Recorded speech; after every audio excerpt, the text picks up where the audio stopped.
Two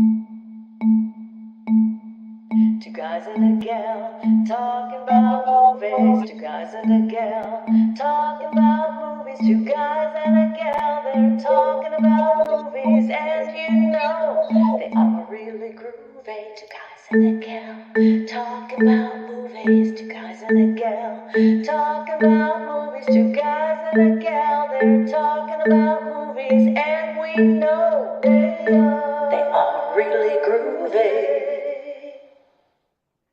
Good evening, everybody. Welcome to another episode of Two Guys and Sometimes a Gal talking about movies. And tonight, wherever you are, if it's evening, I want to encourage you to turn off the light, get snuggled up in bed, be prepared to discuss the master of all things creepy, the master of the innovative twist at the end of a movie, the master of spookiness himself, Alfred Hitchcock. And your two guys, Manny and Rory, are going to come up. They're going to rank and discuss their favorite Alfred Hitchcock movies. I have no idea how they picked because, of course, Hitchcock is a legend. He's an icon. Did you know he was born in 1899? He was there at the very, very beginning stage of Hollywood movies, and he moved to Hollywood just a few decades later. He was one of the innovators of how they do creepy movies, horror movies, and movies generally. He's just wildly studied and respected. Every single film student has encountered all of his movies numerous times. I don't know how your guys rank these things, but we're going to bring them up and we're going to find out. Manny Zamora, or Manzam, and Rory, the man of 1,000 voices, Penland. Hello, guys. Hey. Good evening.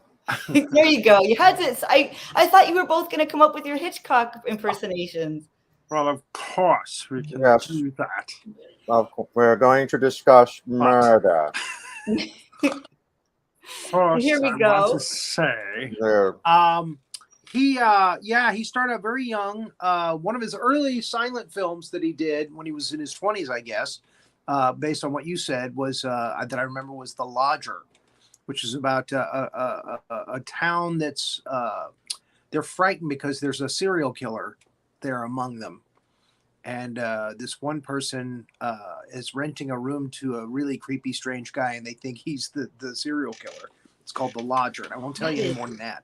He actually did the movie twice. He did it silent first, and then he came back and did it as a talkie later.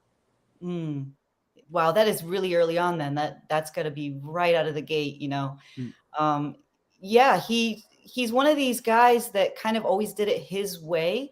So people respect him. People go the way that he went. You know, he was like the teacher, but he innovated all these new concepts that nowadays so many people have ripped him off, of course. Or you could say we're inspired by him. That's the more positive way of saying it.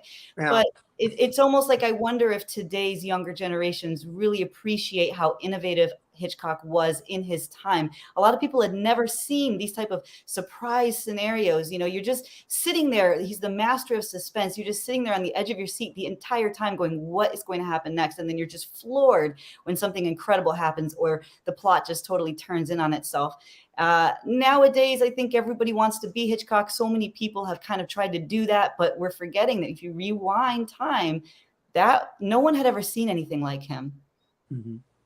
He was definitely an innovator. Yeah, absolutely. No mm-hmm. Yeah, he came up with the concept of what he called the MacGuffin, which is an object or a person or something that the plot revolves around, but ultimately may or may not be as important to the plot as the characters, as their search for it.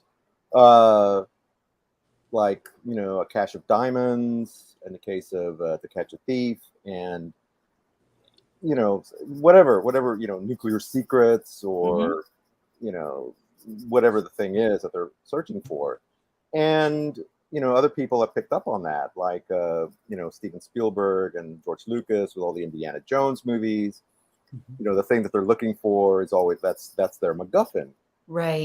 Whether it's the Lost Ark or whatever, you know, and, but it's a search for that. It's the hero's quest, basically, to find that thing that drives the story, you know, ultimately, you know, whatever the thing is, it may be figure into the plot, but it ultimately it's not what it's important Right. to the story. So that's Right. one of his great innovations. I love that. Yeah. And nowadays we take that for granted almost. People talk about it just so, casually. I remember growing up with reruns of Presents, which was he ran that for about a decade. And I know we're not going to talk about them much here because those, of course, are not, but let's talk a little bit just about that. I know you guys must have been heavily influenced by that. Was that your introduction to Hitchcock as well? Or? No, actually, I saw several of the movies before I actually got turned on to. Really? Hitchcock Presents. Really? Okay, Yeah. that's interesting. Because they used to play it all the time. Maybe it was, in the 80s is when I was growing up, and it's like just nonstop. That was a very common thing. So it also could just be generational. What about you, Manny? Yeah, the same for me. I wasn't aware that he had a TV show until later.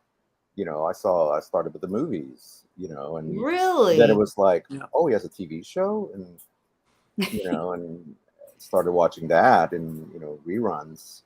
Right. And this TV is where show you wasn't as good as the movies.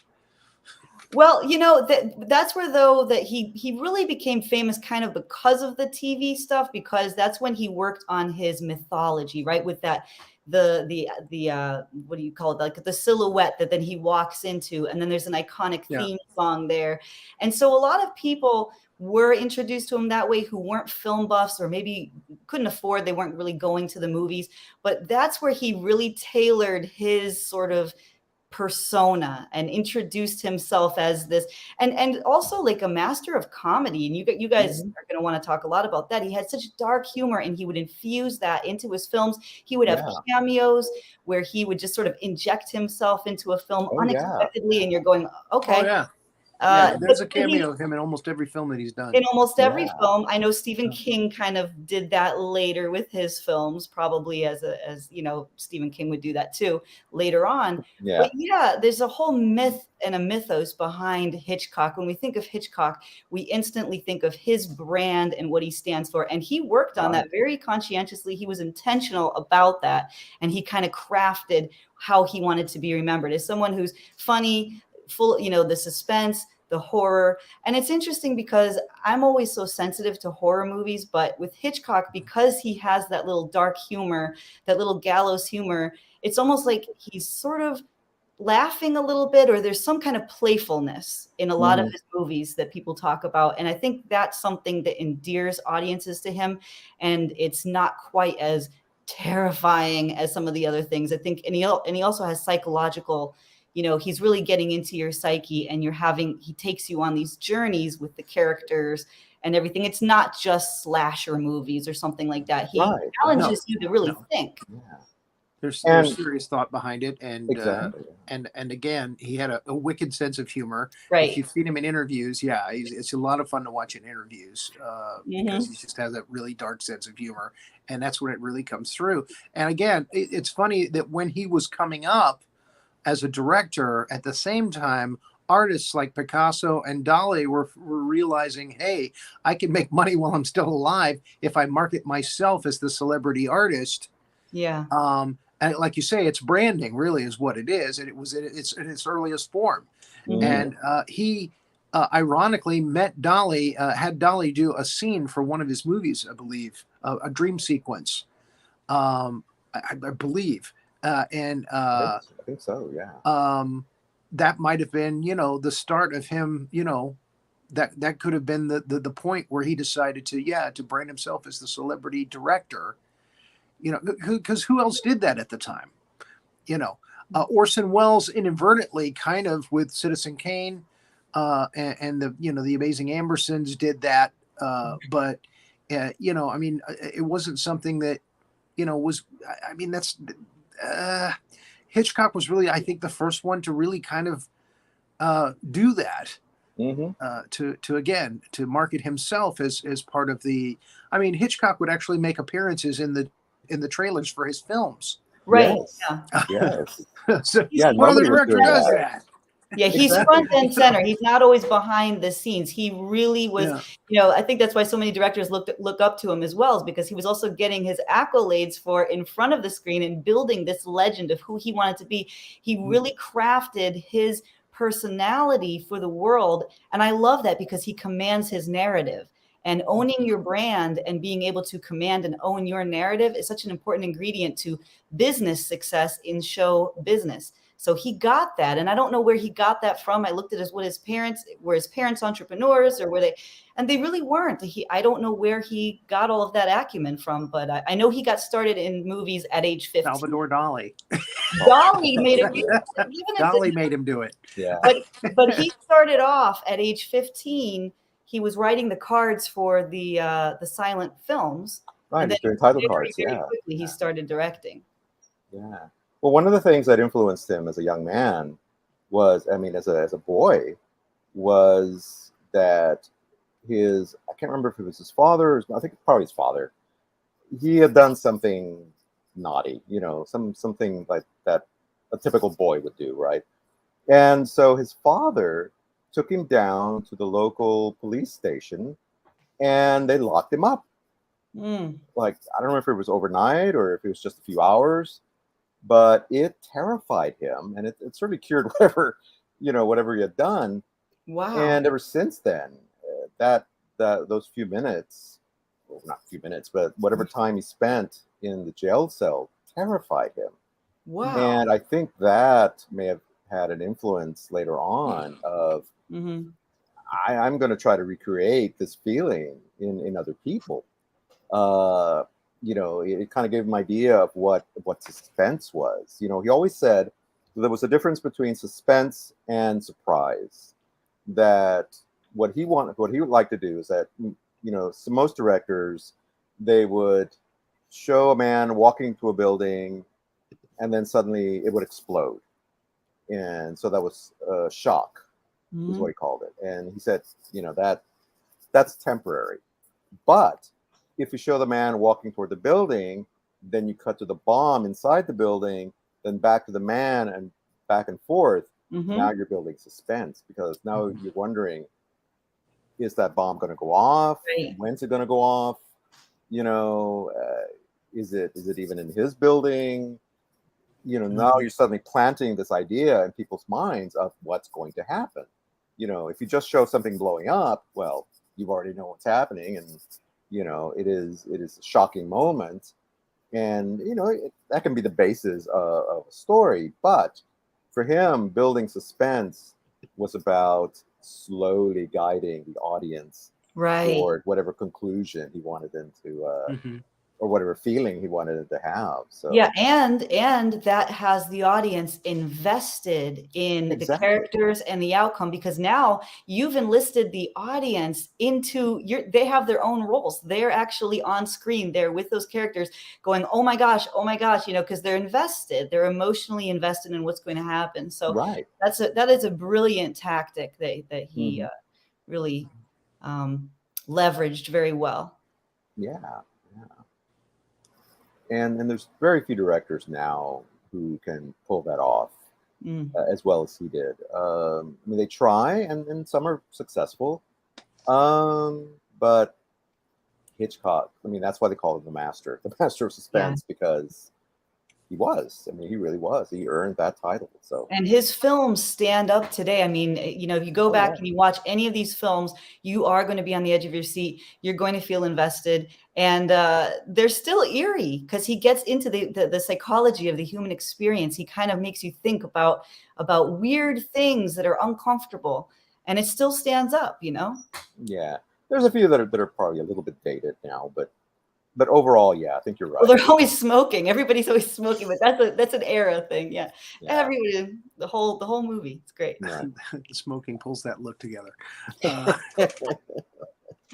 Okay, let's start our ranking. So, Manny, what's number 1 on your list? Number 1 on my list is Psycho.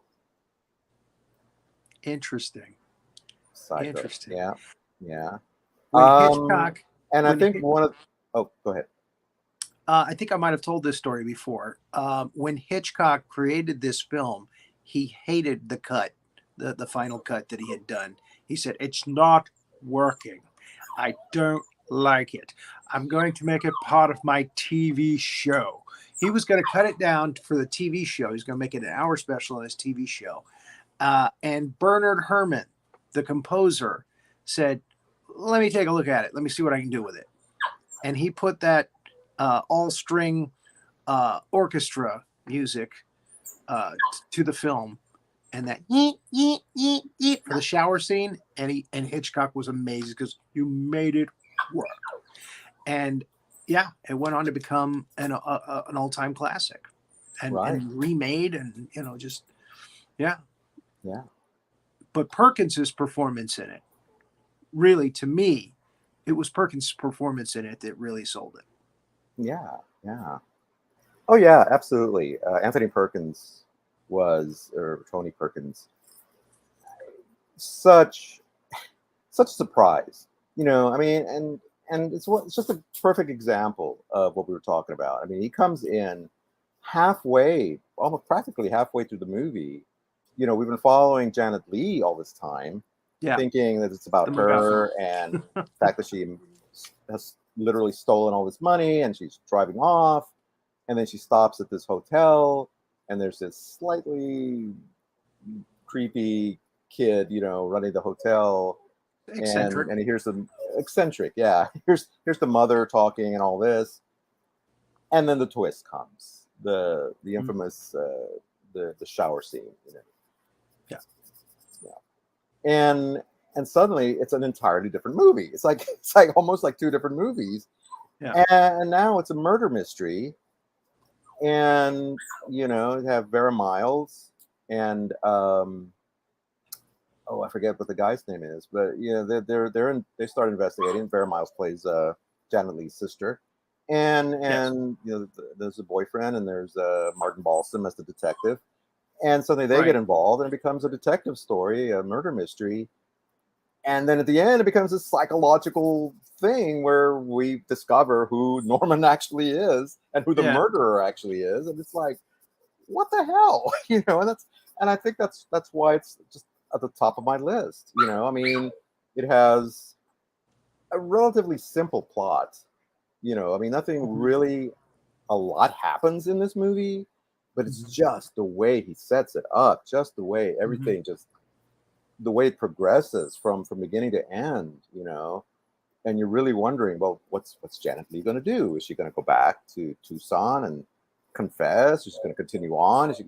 And then she winds up getting murdered.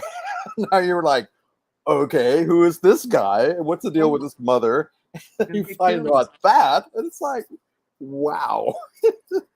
So yeah, and that's just why it's at the top of my list, and it's one of the movies that I saw early on, and it really, I stopped taking showers after that for a long time because it terrified me.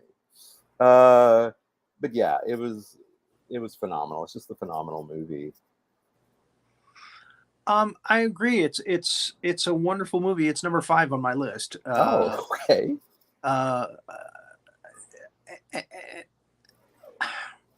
There were just 4 others that I liked better. I mean, it's a great movie. It's a wonderful movie for all the things that you just mentioned. North by Northwest was my first choice. Okay. With Cary Grant. Yes. I mean, I mean, there are scenes in that movie that are so iconic now.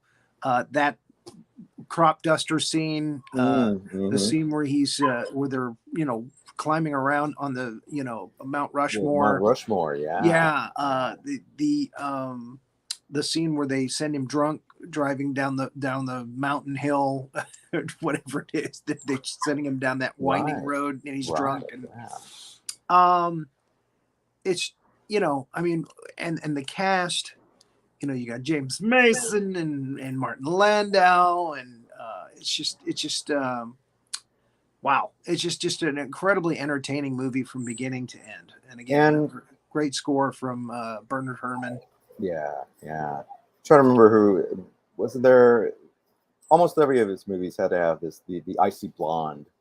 I can't remember who it was. Was it St. James? Susan St. James. That's it. That's right. Susan St. Susan James, right? James. Yes, she was the icy blonde in that one. Yeah. Yeah. Oh, sorry. So again, it's if the movie has got Cary Grant in it, the Hitchcock movie has Cary Grant or Jeremy Stoher, then Yeah. it's gonna it's gonna be a good. It's gonna be a good one. Be a good time. Sorry, my dog is just tangled up in my microphone. Oh, okay. That's why he was whining. Yeah. He was strangling. Strangled. Choking. Yeah. All right. So that was number 1 on your list. Okay. Number 2 on my list is The Birds. Okay. Yeah. Didn't make my list. Oh, really? Oh. I'm one of the people that just didn't like The Birds all that much. Really? Well, I mean, the hype, it didn't live up to the hype. It had its moments, and Tippi Hedren does a great job in it. Rod Taylor does a good job in it. Suzanne Plachette. But I hated the ending. It was like, okay, he's trying to make this so obvious that we cannot possibly not guess it. So some interesting visuals, some, as usual, with as in all of his movies, but again, there's just a lot of other movies that I thought were a lot better than The Birds. Well, I gotta disagree with you there, partner. Tell me why you love it so much. To me, and maybe it's because I watched it as a young man, as a teenager, really, or early on in my life. But I found it absolutely terrifying.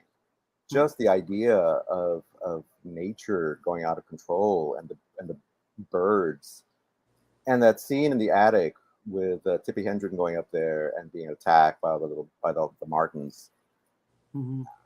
It's just one of those. It's stuck in my mind for years and years and years. The ones like North by Northwest that had more of the sort of espionage plots, I like those as well. Yeah. But the ones that had the scarier moments, like The Birds, are the ones that I remember the most. Yeah. And I think that's why it ranks so much higher. Well, we'll get to those when we get to those. Again, like you said, I like the ones. That's more. And that's about the characters. Rod, Yeah, I like Rod Taylor. I remembered him from the H.G. Wells' The Time Machine. The Time Machine. And yes, his appearances on television. Some of the series that he was in, and I see him in The Birds, and plus Tippi Hedren, as you might say. There you go. Beautiful, another of Hitchcock's icy plots. And there's that scene at the gas station again, that just his mastery of suspense just full on display, and that final shot of all the seagulls flying over, like, looking like, oh, see what we've done. I don't know. So that's, to me, that's why it ranks so high up in my I haven't seen it in a long time. I'll be honest with you. And again, when I do see it, I think of High Anxiety, which is a spoof of Hitchcock films, with the scene with the bird poop. With the bird poop, yeah. But that's the original scene with the crows attacking the kids, just slowly showing up on the jungle gyms, and then they just how they swoop. That was the best scene for me, and that was the school scene. Yeah. So, all right. So number 2 on your list. Number 2 on my list is Rope, which again, Jimmy Stewart. Early on, Hitchcock with Jimmy Stewart might have been the first that they did together.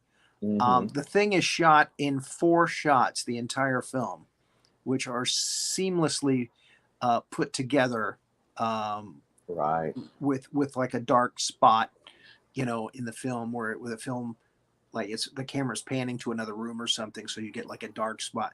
So they Yeah. had to film it like a play. And if Jimmy Stewart or somebody stumbled on a line, they had to go back to the very beginning of that quarter of the film and start over again. Yeah. And again, no other director I think has done that since. Nobody had done it before him. It was ambitious as hell, and it is what he is. He's one of the reasons why he's taught in film schools, Right. in Yeah. regular schools about directing film today. And just and a wonderful performance by Stewart. And I want to say Farley Granger was the villain in that. Farley Granger or Stuart Granger? I think it might have been Stuart Granger. Maybe we can look it up. Okay. All right. Well, while you do that, I'm going to jump ahead. Go ahead and jump to my third pick, which is Rear Window. Speaking of Jimmy Stewart, and Jimmy Stewart, you know, we've talked about other directors and people that they kind of constantly work with, and Jimmy Stewart was one of those actors that Hitchcock seemed to like working with. You know, you mentioned Rope, Rear Window, Vertigo, The Man Who Knew Too Much. Yes. You know, 4, 5, 6 different movies that Stewart was in. Farley Granger. I was right. It was what? It was Farley Granger? Farley Granger. Oh, okay. Okay. All right. Well, we got the last name correct anyway. Farley Granger. Yeah. Stuart Granger was more rugged. Yeah, he was. Yeah. So yeah, Rear Window. Again, you know, Jimmy Stewart, Grace Kelly, what's his? Damn it. Raymond Burr. Raymond Burr, thank you. I was going to say Ironside. Raymond Burr as the Raymond Burr is the villain. As the villain, yes. You know, and just it's one of those, and again, just demonstrates what Hitchcock, besides suspense, what he's a master of was taking a very, very simple premise and just spinning it into, okay, so what would happen if? And so you have, you know, Jimmy Stewart, he's been injured, he's stuck in his apartment, he's a photographer, and, you know, a bit of a voyeur, and he sees what he believes might be a murder, you know, and then he gets his lady involved, you know, Grace Kelly, you know, and again, you've got a character. And also the other one of his other tropes, and a lot of it had to do with you know, the budgets that he had to work with. And Grace Kelly. Thank you. Yes. Looking wonderful in that. Oh yeah. Was what was I going to say? Oh, he was able to build such suspense in just keeping to one location. I mean, 90% of the movie, almost 99% of the movie, all takes place in Jimmy Stewart's apartment.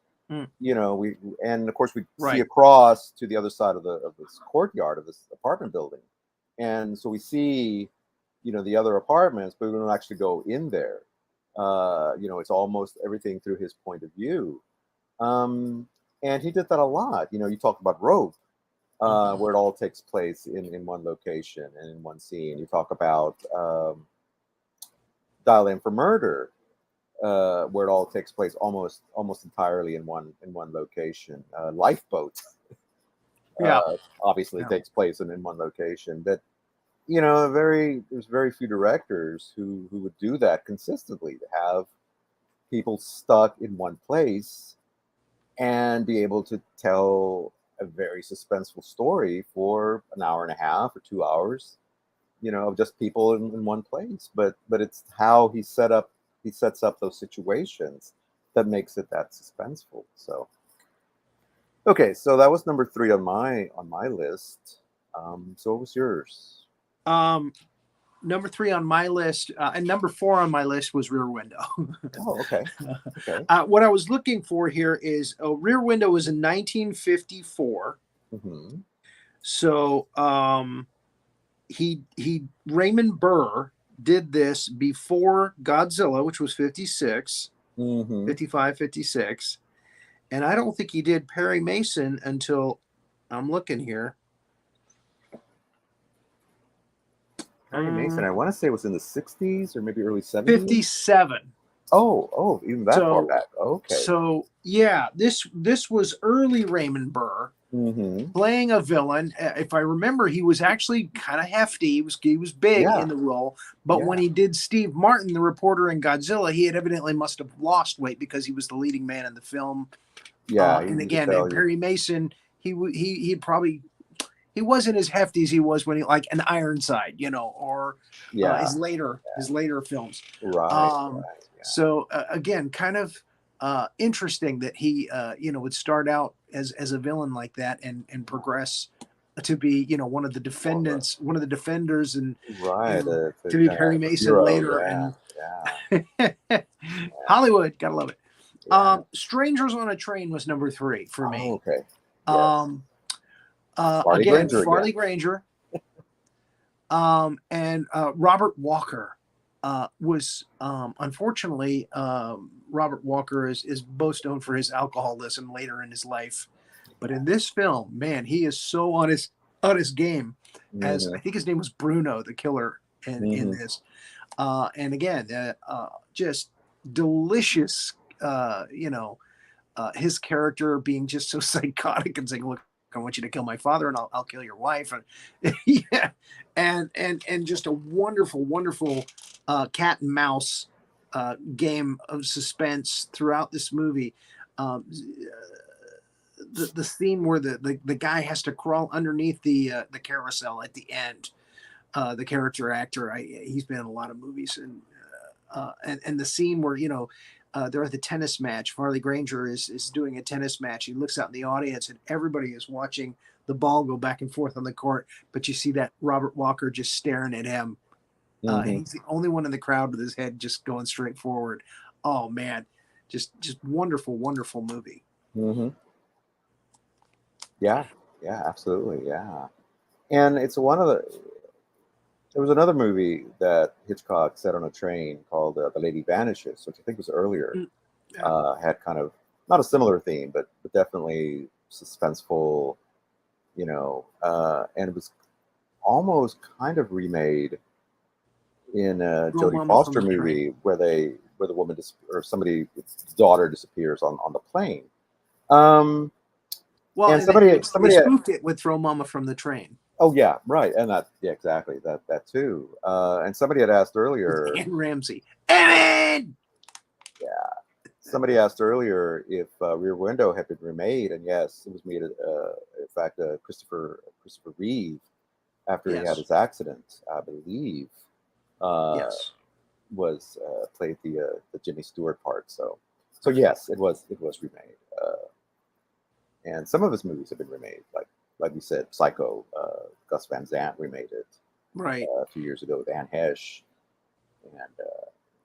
and we didn't like Anne Hesh. Yeah, sorry, I shouldn't speak ill of that dead, but she was. A lot of people didn't like her. We didn't like her as much as Marion in that film. She just didn't come across as being sympathetic the way. No, she played the Janet Leigh character. She was the one who wound up getting murdered.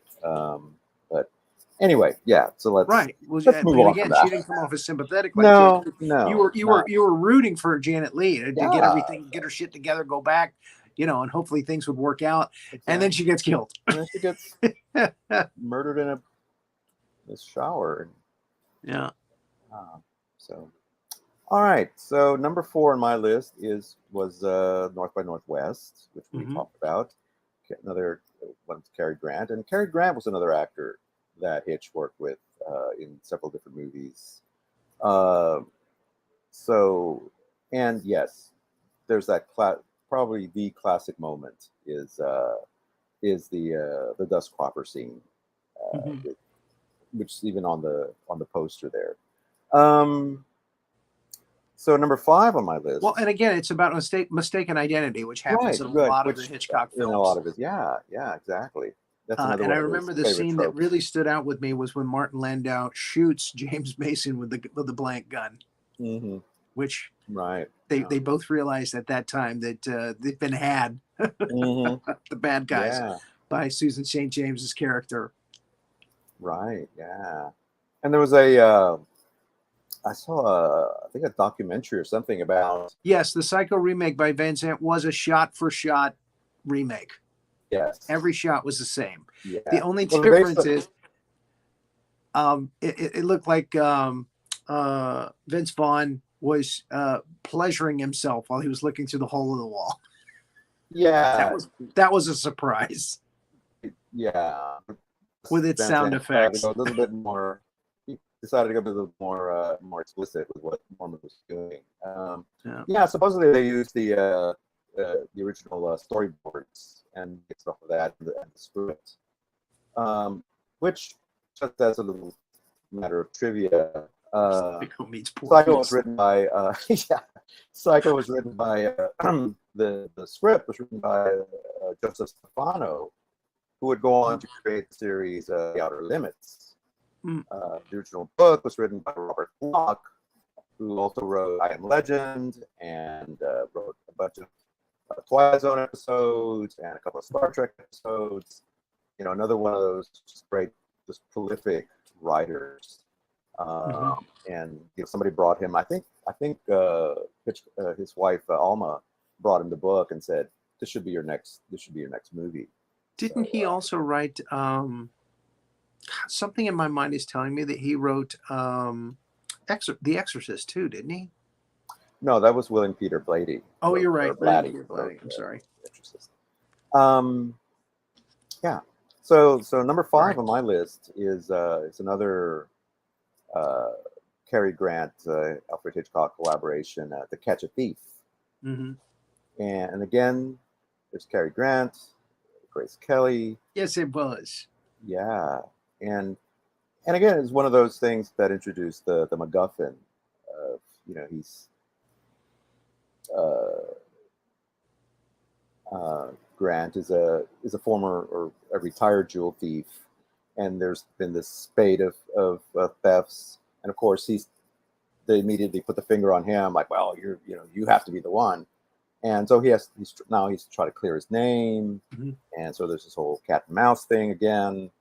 But again, it's just another one of those just great little movies, and the thing that I wanted to talk about, North by Northwest, speaking of Cary Grant, is by that time, Grant had decided to retire. He was actually retired because a lot of things had happened. He was disgusted by the House Un-Americans Committee, the witch hunt, searching for communists in Hollywood and all that. He's like, Mm-hmm. I don't want to have anything to do with that. And he was just tired of what he felt was going on in Hollywood. And but then Hitchcock offered him this role and said, hey, you want to play this character and all. And at first he was like, he turned it down a couple of times, but eventually he came around and said, okay, I'll do it. And so he came out of retirement and went on to do, like, I think I read it was like 15 more years of movies. Yeah. So and To Catch Started Thief a whole was another one different of those. generation of his films as Right. And then older, more distinguished Cary Grant. Yeah. Like Father Goose and exactly. Yeah. movies like that. Yeah. And I don't know. I always thought that he would have made a really good James Bond, but he turned it down and said, no, I don't want to be stuck doing 20 movies or whatever it was at the time. He didn't want to do a series of movies. So, but anyway, so yeah, so those were my list. What was your fifth? Did you say Psycho? Psycho. That's right. Psycho was my fifth. Psycho was in it. Mother, blood, mother. I wouldn't hurt a fly. Now that's the one I remember we laughing about at an earlier show. You were doing the last scene. last Thank scene. you. Gives him a blanket. Like, Thank yeah. you. Yes. So He anyway, wouldn't hurt a fly. so I told Um, Renee that my honorable mentions was all the other movies that he made funny. because I There are a lot of movies that deserve mentioning, you know, yeah in his long and illustrious career. yeah you talk about Rope. When we were talking about earlier on, Renee was talking about his sense of humor and some of that, and I think one of the best examples of that was The Trouble with Harry. Right, which is It's on my list kind of an early of version honorable of mentions. Weekend at Bernie's. It's like, well, there's this dead guy. What are we gonna do with him? you know, and just what everybody has to go through to And a wonderful performance by John Forsythe. yeah I yeah believe it's the movie that introduced um, Shirley MacLaine. yes it was one of her early roles. That's right. Yeah, Shirley MacLaine. I think it says Fred in the Gwynn, credits I in think, is in introducing it. Shirley MacLaine. Was it Fred Gwynn? No, not Fred Gwynn. No, Edmund Gwynn. Yeah, there you go. Edmund That Gwynn. one. And I right, and John think Forsythe. is it Yeah. Jerry Mathers that plays the little boy in it before he became Beaver? I believe you're right. Yes, I think you're I right. think it was Jerry Mathers who Jerry played the little Mathers. boy in it. And again, he would go on to become the Finds Beaver. he finds the body. He's got this little toy gun, and he's yeah. And of course, Royal Dano is also in it. Great character actor. He plays the yeah. deputy that just they just mess up his investigation. Mm-hmm. Very similar Gwens. Very similar Gwens. When you send one Gwen, you send them all. So Sometimes dead is better.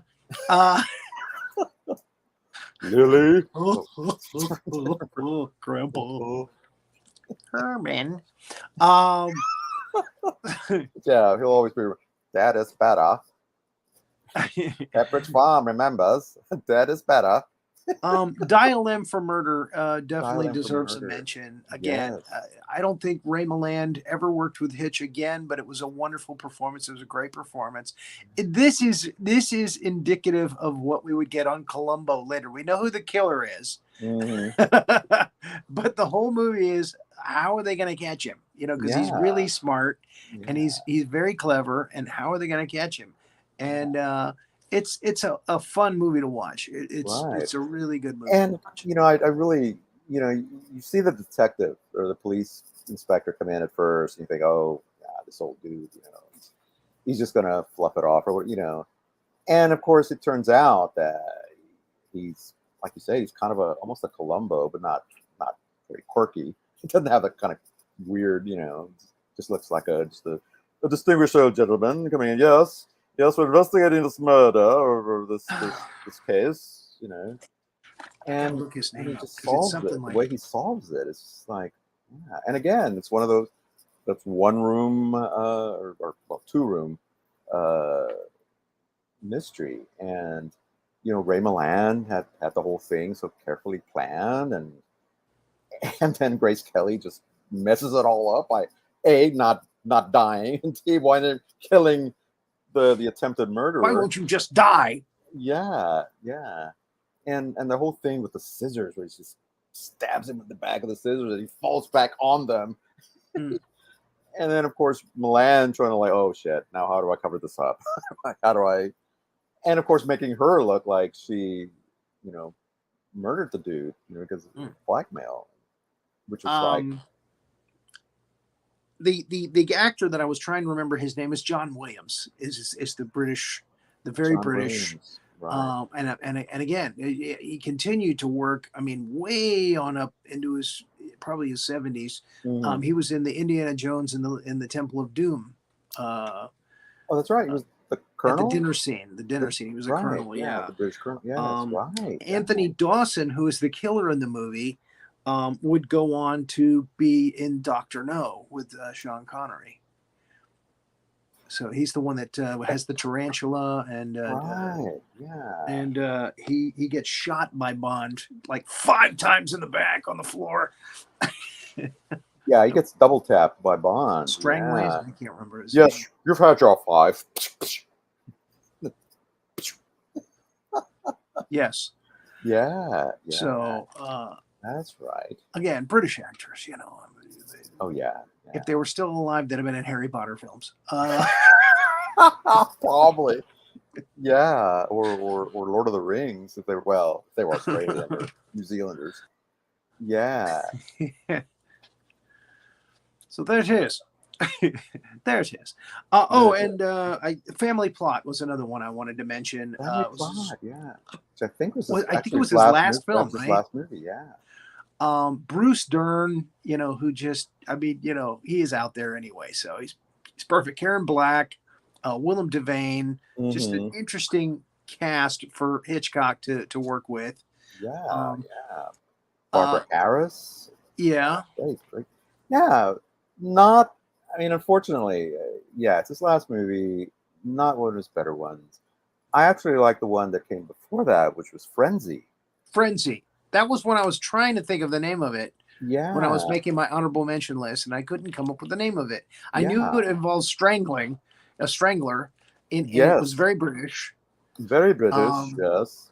Yeah, And again, this is the genius of Hitchcock.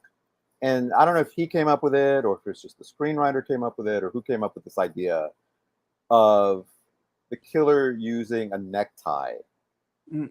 as the murder weapon, because you know all the men, you know, back in those days, everybody wore a suit, everybody wore a tie, but the idea of a guy, you know, taking it off, you know, and it was a serial killer, and you know the cops not being able to figure out, well, how is he, you know he's strangling these people, but how and why.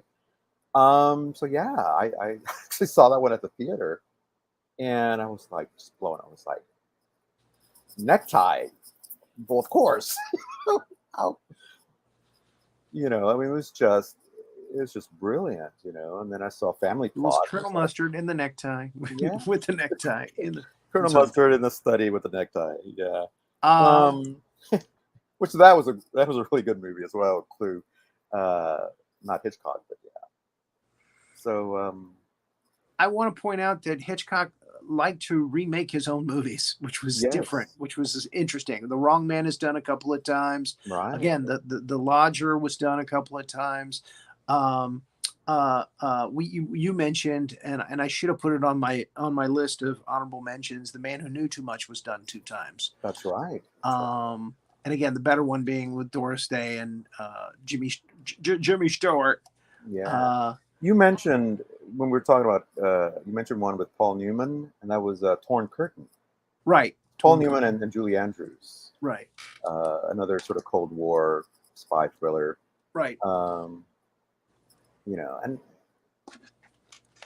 not one of my favorites. Not one of his better movies. I mean, it was. Yeah. You know, it's just okay.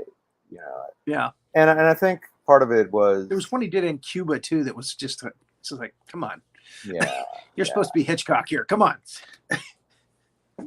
So, and you know, I mean, nobody knocks it out of the park every single time, but I think Hitchcock had more hits than misses. Definitely. And which is why he's so revered and so copied. You know, you think of Brian De Palma, for example. Some of his early movies were definitely very Hitchcock inspired, like the one with they were Hitchcockian. Very Hitchcockian, yes. The one with Angie Dickinson. You know, again, kind of become sort of his Janet Leigh at one point, and she winds up getting murdered halfway early in the movie. That was with Michael Caine, right? Yes, the one with Michael Caine, right? And yeah, I know. Yes. Get my phone. This is gonna. We're all gonna go. Oh, that's it. Oh, why didn't I remember that? Let me look up Angie Dickinson. Yeah. She's best known for Dress to Kill. Dress to Kill. Yeah, I just saw that. Yeah. That's right. Dress to Kill. That and hanging out with Frank and the boys. Yeah, and there's one with on Blowout with John Travolta. Yeah. It's also very Hitchcockian, which I think is also Brian De Palma. Yes. But so he definitely jumped on that bandwagon. And I really did enjoy. I don't know how accurate it is, but I did like the movie that they made about Hitchcock with Anthony Hopkins playing. With Hitchcock. Anthony Hopkins. Yeah, that was a pretty good movie. It's kind of about the making of Psycho and how that all came about. Oh. And really how important his wife Alma was to him, and helping him out in making his movies and so on, and his obsession with with young blondes. Again, kind of like, oh, Janet Leigh, yes. Grace Kelly was the one that got away. Yeah, and he kept trying to, Grace Kelly and Tippi Hedren, Janet Leigh. Even yeah, Tippi Hedren is come forward and talked a lot about that. Yeah. She was like, no, sorry, Hitch. I ain't getting down with your bullshit. So it was uncomfortable. Not comfortable with that. So all right, so there we go. I did not think about what we were going to do next time. So I'm going to let you pick out something you think we should do. I had nothing prepared as well. Where is our gal? Well, our you gal guys has been have very, a very whole. quiet. Well, here's the thing: you guys had a lot of requests. I think Scorsese was one. There was who was the other one? I think last week we made it like people were asking. There were like 3 different requests that people had. Mm-hmm. So that's Scorsese is the one that I remember, but there were like 2 other ones that people kept asking for. Right. You can also do genres too. You could say, best rom-coms or best, whatever. That's another. Actually, I did have an idea this week. Okay. But it's kind of weird. Bring the weird. Movies that are kind of not watched anymore because of wokeness. That's so controversial. Maybe there's a reason they're not being watched. The reason I did this was because this week I watched a movie that is feminists would hate this movie so much. It's called Boeing with Tony Curtis and Jerry Lewis. And it's about Tony Curtis has got a Paris apartment, and he's got this timetable with these stewardesses that are on different planes going to different places. One of them is German, one of them is French, one of them is British. Yes. They're all blondes. Speaking of being fascinated with blondes, and he's rotating the schedule with them. And he's it's basically bigamy. He's told all of them that they're his fiance. And then the Boeing 747s come out. This is a 1965 film, and the Boeing 747s come out, which means the stewardesses will be coming home a lot more faster, and it totally screws up his timetable. It's actually based on a play. Yeah. And then Jerry Lewis is thrown into the mix as a kind of a rival newsman who says, look, can you put me up for a couple of nights? Tony Curtis doesn't want to put him up, but he gets all caught up in this, thing with this revolving door of women coming in. And he ends up trying to help Tony Curtis to juggle these women. Wow. I was like, wow, this movie was probably so popular in its time. And now, man, it's like, well, and again, you've got a Disney movie, Uncle Remus. Oh, Song of the South. Song of the South. That is buried deep in the Disney vault now. They don't want anybody to see it anymore. Right. And if you watch the film, it's really...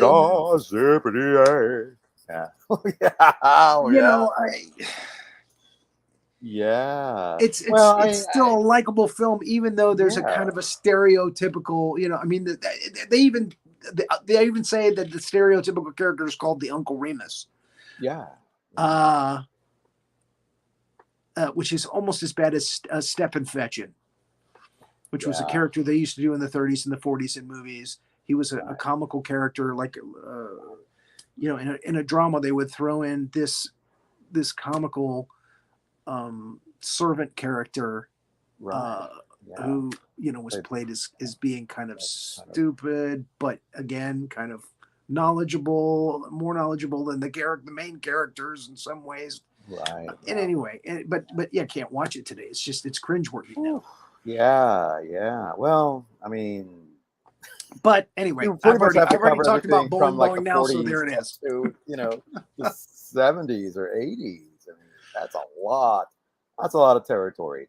Yeah. Blazing Saddles. Blazing Saddles. Certainly could be done today. We've talked about Breakfast at Tiffany's. Charlie Chan, all the Charlie Chan movies. Oh my God, yeah. There was a spoof of Charlie Chan. I don't know if you remember seeing that with Peter Ustinov playing Charlie Chan. Oh yeah. Curse of the Dragon Lady. Curse of the Dragon Lady. Yeah. Yes, that came out, I think, the same year that Peter Sellers came out with the evil plot of Dr. Fu Manchu. Right. Yeah. Which unfortunately was like his last film. Yeah. I think. Unfortunately he couldn't be remembered for playing Chance in Being There. He's more remembered for playing Dr. Fu Manchu, and there was another one that he did, The Prisoner of Zenda, that wasn't that good. It was one of his later films.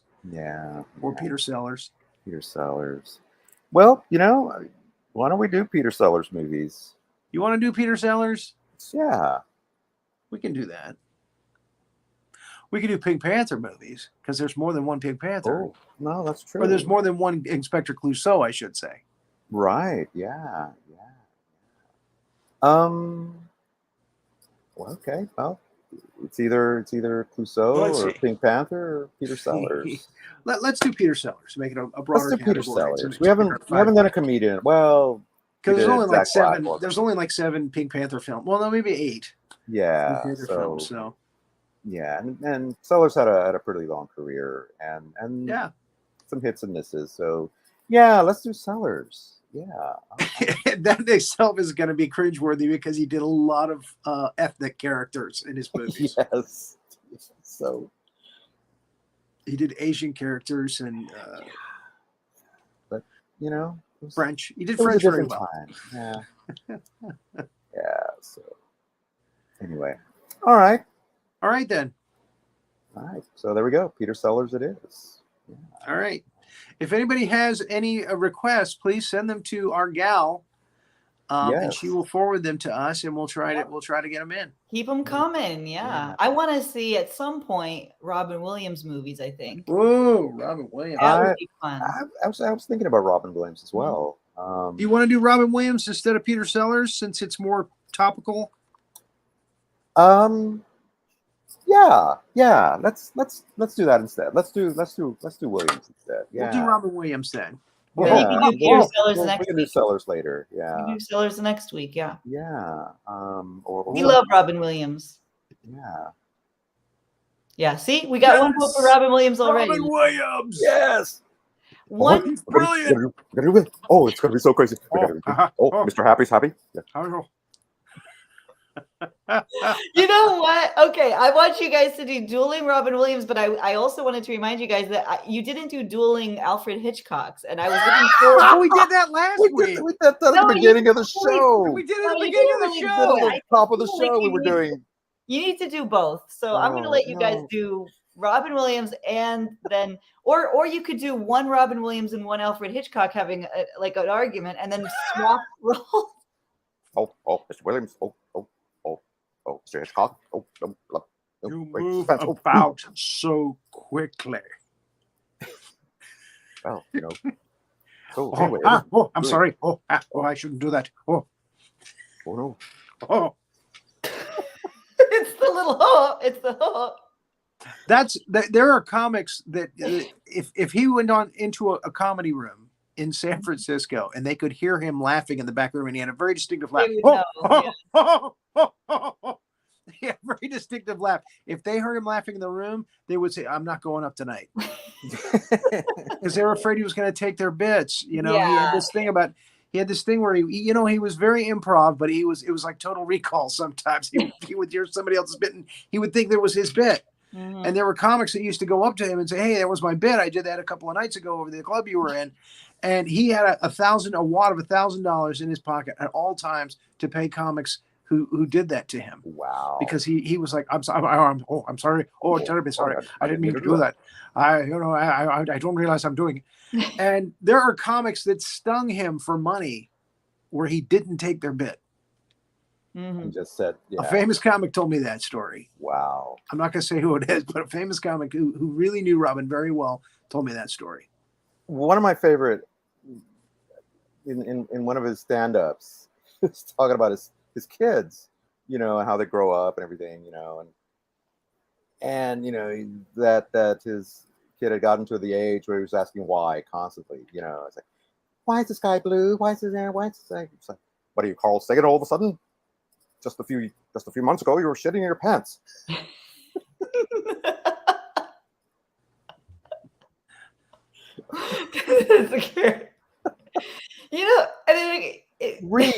Renee, I thought you were going to do some bad reviews on Hitchcock. You said I was going to do some bad reviews. I did look at it again today. I couldn't find any that were comedically written about it being bad. People who like Hitchcock, I think, generally really, it was boring. There were no Karens. Anyone who didn't like it would just say, "Oh, this doesn't rise to the level there was of."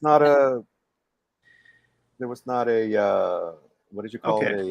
Hold my beer. There was no entitlement of Karen. There's no entitlement. Oh, Rory is rising to the challenge. Rory is rising. Hold my beer. All right. Yeah, hold my beer. Hold my beer. Frenzy. Topaz. That's the one I'm thinking of. Topaz. I bet there are a lot of bad reviews on Topaz. As you're checking for that, I wanted to say that I think the Robin Williams laugh is just in a lower register from the Pee Wee Herman laugh. It's very similar. Rory, if you do the Pee Wee Herman laugh and then you do the Robin Williams laugh, I'm wondering how different or dissimilar they are. Can you? Yeah. Okay, one's ho and one's he. One's ho. Yes. There's a French television show. I think it was French, and they invited a bunch of people with unique laughs, and then they put them in a room and they filmed them, and then they just did comedy and made them all laugh in their weird laughs, and that was an entire show. I'm like, that's a great show. Leave it to the French to innovate. Here's somebody smacking me in the face for not liking this film. Okay. It's Atypical Hitchcock is the title. Like so many Hollywood talents, Hitchcock was stereotyped. Also, like so many Hollywood talents, whenever he tried to escape stereotyping, he would get criticized. That certainly was the case with Topaz. Although not as humorous, nor as romantic, nor even as exciting as the director's best films, the movie is nonetheless an intelligent and intriguing spy drama, one that compares more of a motion picture like Day of the Jackal than the usual Hitchcock fare. His other spy dramas, like North by Northwest, may be more fun, but none of them are as realistic. In fact, very few spy films have the authenticity as Topaz. I should have been of Topaz. Mm-hmm. The story is based on fact. Okay, so. See, it's not very Karen-y, though. Like, it's still very educated and. No, he's trying to say, that I'm full of shit for not liking the film. Wow. But he's saying it politely. They're all sticking up for Hitchcock on that one. I'm sorry. I cannot stand that film. I've tried to watch it a couple of times, and I forgot what I don't even remember Topaz until I saw it on the IMDb list. Yeah, it's a communist thing, and it's Cuba. Oh, okay. And interesting. It's got John Vernon as the main character in it. Hmm. So yeah, who went on to play the Dean in Animal House. Right. Yeah. Right. And he plays Officer Mooney in Killer Clowns from Outer Space. That was one of his last films. Oh my gosh! Killer Clowns from Outer Space. Killer Clowns. What are you gonna do with those ties, boys? Exactly. That's what I know about it. Yep. Yeah, and I missed that. I missed that opening. I know. I do. The clowns at the beginning. I What are you know. gonna do with those pies, boys? It's just a great way. It's And iconic. the one little clown going, Yep. We'll have to bring that back like once a month, Rory. I think it's very, people love it. At the end of the show. Yeah, maybe we should play it at the end of the show. I there think you go. Yeah, And at the end of the it's an show. end credit. Yeah. Yeah, I wanted to do a different montage at the beginning of each season to show what we're, which I movies we're know going to be you doing have that to make season. it different. Yeah, that Yeah. And Gonna I thought indicate- John Goodman was a decent beginning to the Rock and roll. Yeah, And that is Freddy pretty cool. Krueger fighting with Jason, so. Yeah. And Amanda Vincent. Donahoe from Lair of the White Worm biting on a penis. It was I That thought- was pretty shocking. That was awesome. shocks me every And of time course, I see it. my man, Dr. Five. You don't see the penis, but you just know it's there. You see You the know guy's it's there. tummy. You just know that's where she's going. So, and the crowd has no idea what we're talking about. They don't know what we're talking about now. They're already talking about Robin Williams. So somebody said, "What dreams may come." Oh yes. Oh. Oh, they're already picking. They're already their They're favorites. picking his dramatic roles. So many dramatic roles. Yeah, boy. See, that's gonna be fun because he could do both. He could actually do both. Everybody remembers him as Mork and this silly character. Nani. Talk about cringeworthy. I watched that show now and I was like, wow, this is what we thought was funny back then. I still find it funny though. That's the thing. Yeah. I still find it funny. It's so dorky and it's No. smart. Oh, kiss ba. Oh.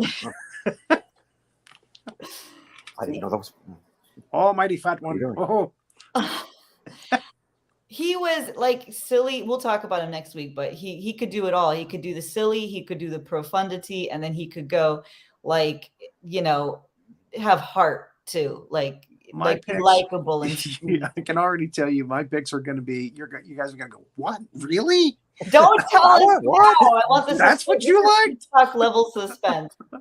Let's That's put down the suspense. That's what's fun about this show is I'm building you and I, hype. we disagree.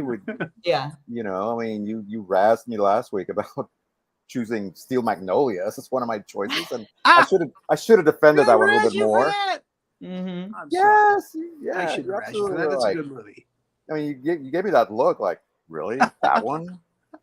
I like when you guys disagree. Like The Birds. I thought that was really cool. I like The Birds because it was so visually stimulating. I like The Birds too, but I felt like it didn't live up to the hype. And again, it's very entertaining, but it's just there were so many more other movies that I just like more. Yeah, and that's true. Yeah, like you said, Hitch has got a lot of really good films. Yeah. Topaz, not one of them. Topaz. This is a personal vendetta that you have. Curtain, family plot. Yeah. Oh, wow. That is so funny. I do like some of his early stuff, like Saboteur and the 39 Steps and Jamaica Inn. Yeah. With Charles Lawton, Mr. Christian. Mr. Christian. Mr. Christian. My favorite was Quasimodo there. Why was I not made of stone like this? Right, yeah. Which I think everybody's used as the voice of Igor ever since then. Yeah. Yes, master. Yeah. I know.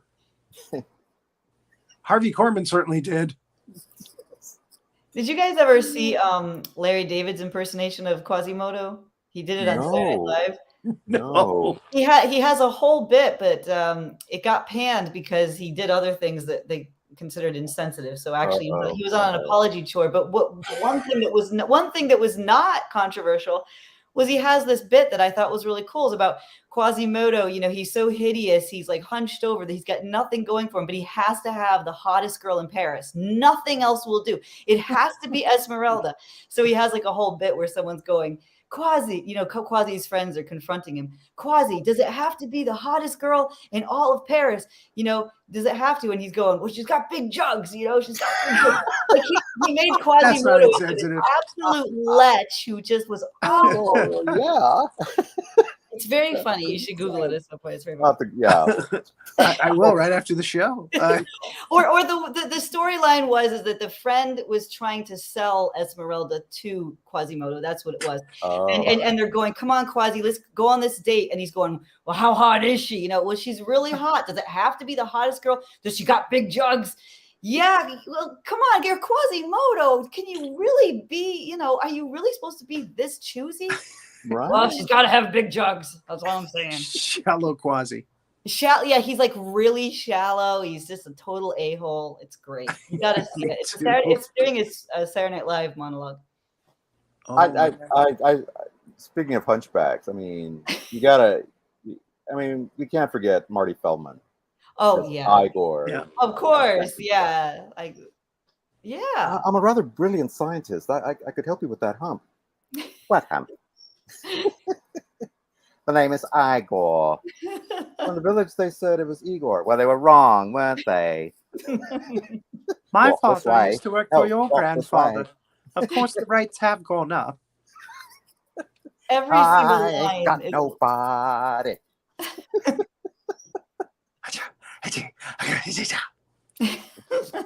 Damn your eyes! Too I late. feel like watching that again. I want to watch that now. It's great. It's really great.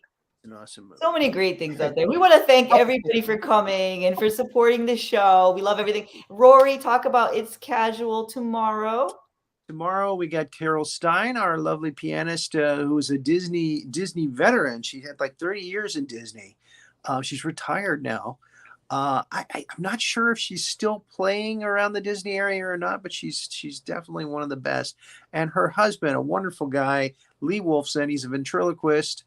And their story of how they met each other and fell in love and later in life, it's just inspiring. They're just a very cute, adorable couple.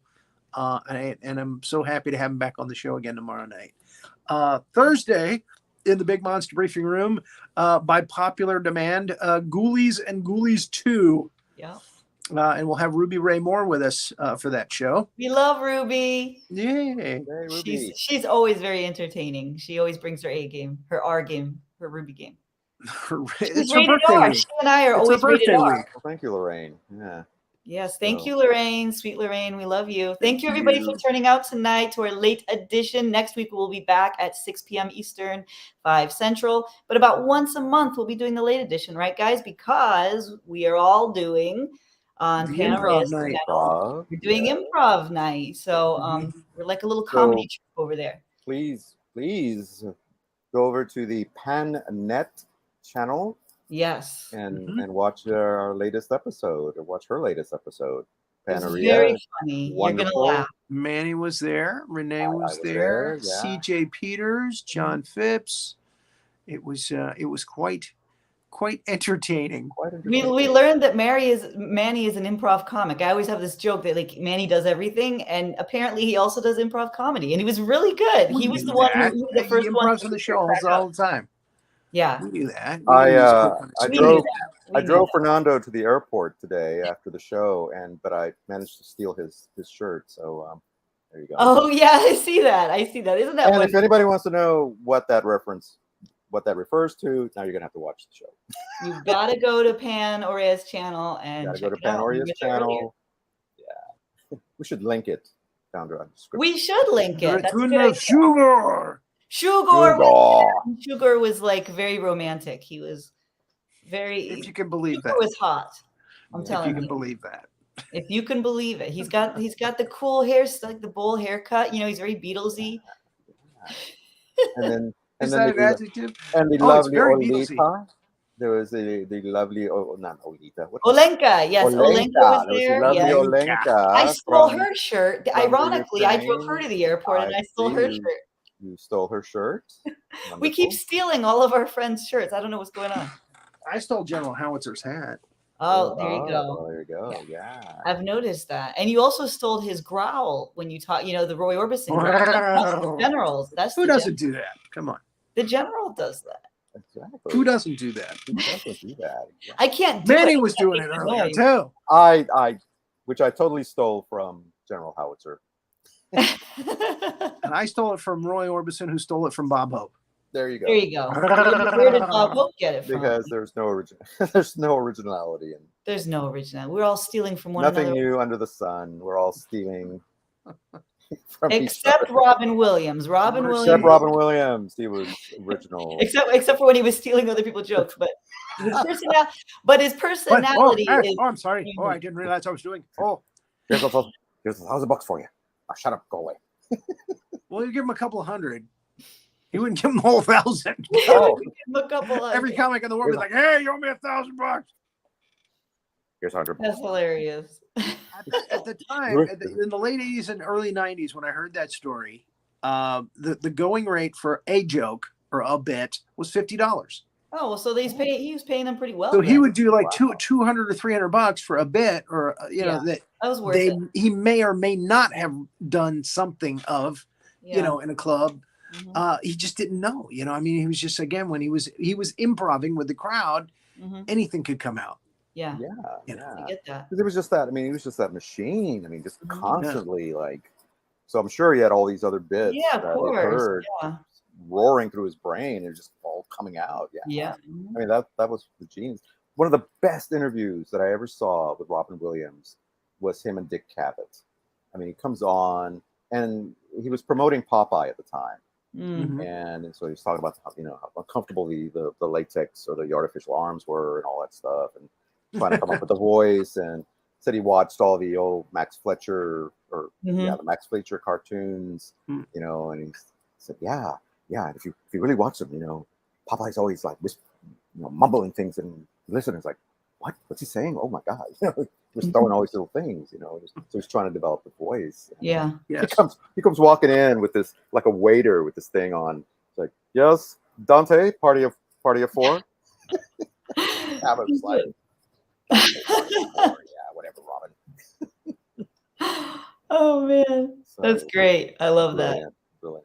Yeah. We're gonna have a love lot to Dick talk Cavett. about next week. A lot to talk Yes, about. we are. So I love All watching right. old Dick Cavett shows, man. They are Me so too. good. So good.